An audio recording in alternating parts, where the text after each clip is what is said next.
제22장.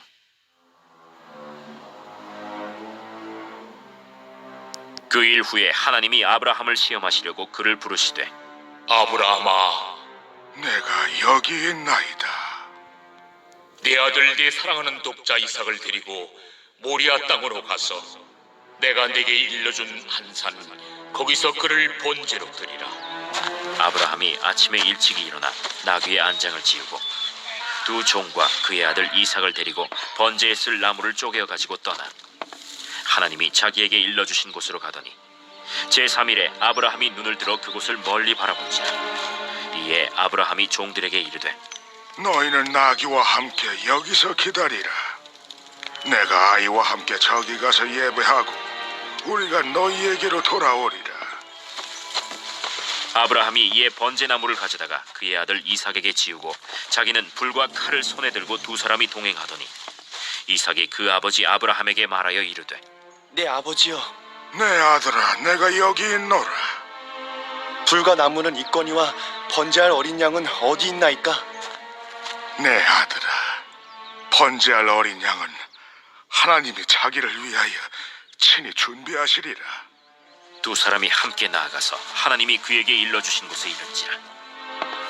이에 아브라함이 그곳에 제단을 쌓고 나무를 버려놓고 그의 아들 이삭을 결박하여 제단 나무 위에 놓고 손을 내밀어 칼을 잡고 그 아들을 잡으려 하니 여호와의 사자가 하늘에서부터 그를 불러 이르시되, 아브라함아, 아브라함아, 내가 여기 있나이다.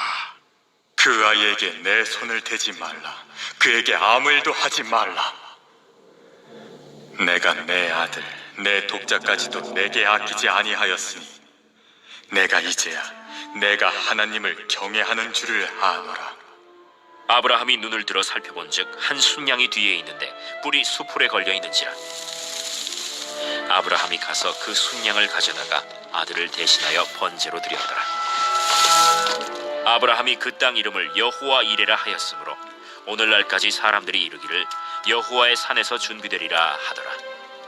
여호와의 사자가 하늘에서부터 두 번째 아브라함을 불러 여호와께서 이르시기를 내가 나를 가리켜 맹세하노니 내가 이같이 행하여 내 아들 내 독자도 아끼지 아니하였은즉 내가 내게 큰 복을 주고 내 씨가 크게 번성하여 하늘의 별과 같고 바닷가의 모래와 같게 하리니 내 씨가 그 대적의 성문을 차지하리라.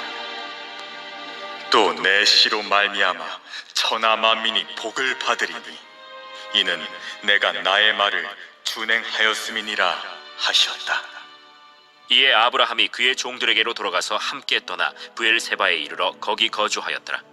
이 일 후에 어떤 사람이 아브라함에게 알리어 이르기를 밀가가 당신의 형제 나홀에게 자녀를 낳았다 하였더라. 그의 맏아들은 우스요, 우스의 형제는 부스와 아람의 아버지 그무엘과 게셋과 하수와 빌다스와 이들랍과 부두엘이라. 이 8사람은 아브라함의 형제 나홀의 아내 밀가의 소생이며 부두엘은 리브가를 낳았고 나홀의 첩 르우마라 하는 자도 데바와 가함과 다하스와 마아가를 낳았더라.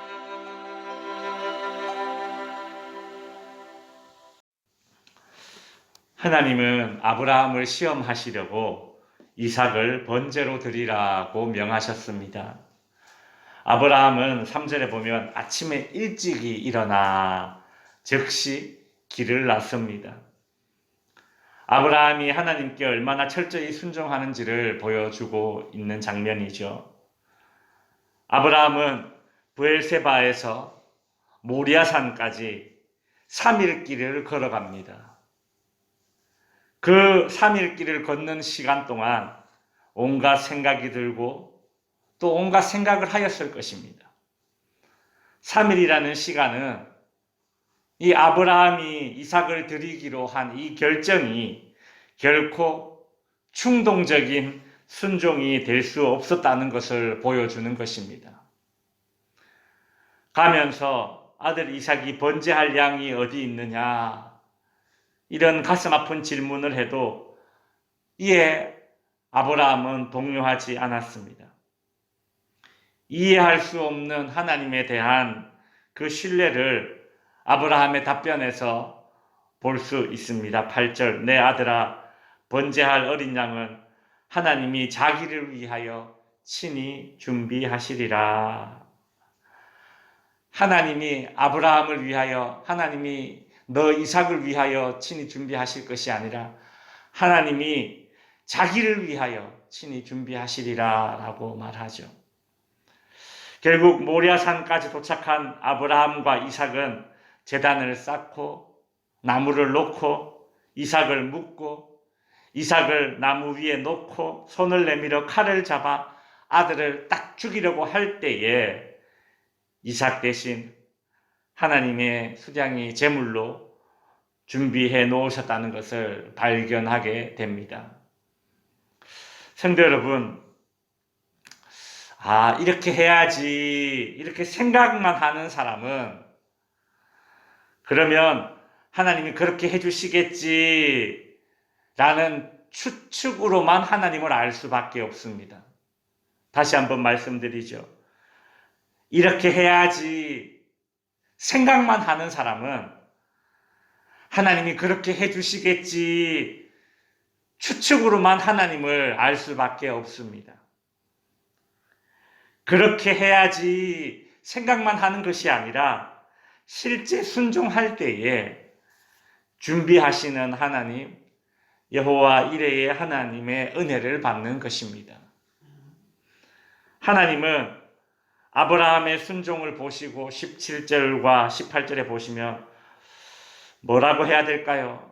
오늘 본문에 나오는 이 하나님이 아브라함에게 베푸시는 이 복은 지금까지 베풀었던 축복과는 비교할 수 없는 그런 상상이 듭니다.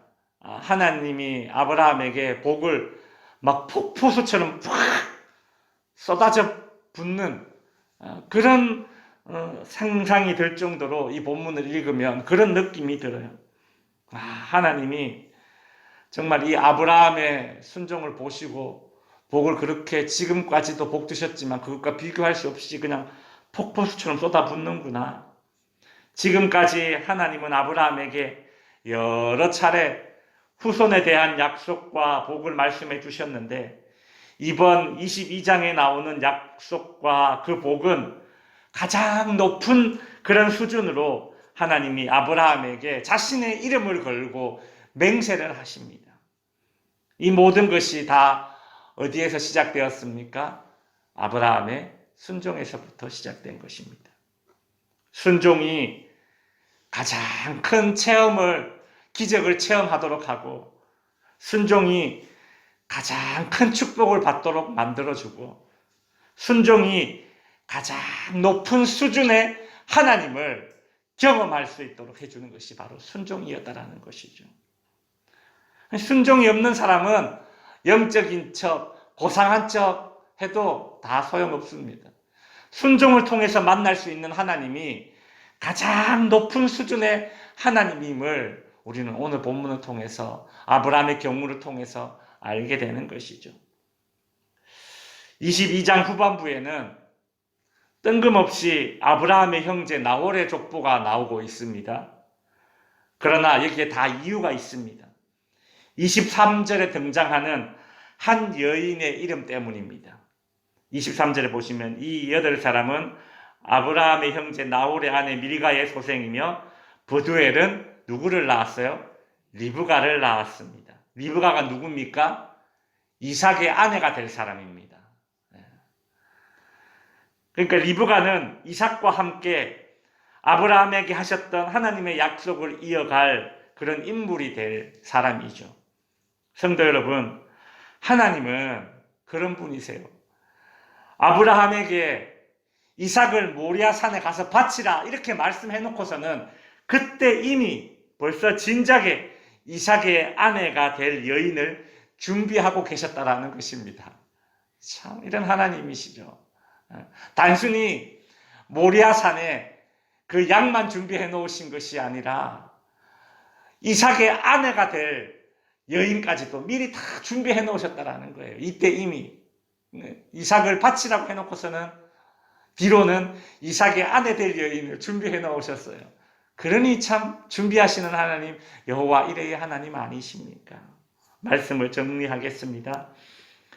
준비하시는 하나님, 여호와 이레의 하나님, 이삭을 대신할 번제로 드릴 수 있는 어린 양과 이삭과 결혼하여 약속을 함께 이어갈 배우자를 하나님은 다 준비하셨습니다. 그 하나님이 오늘도 저와 여러분의 인생을 송두리째 책임져 주시는 하나님이심을 믿으시기 바랍니다.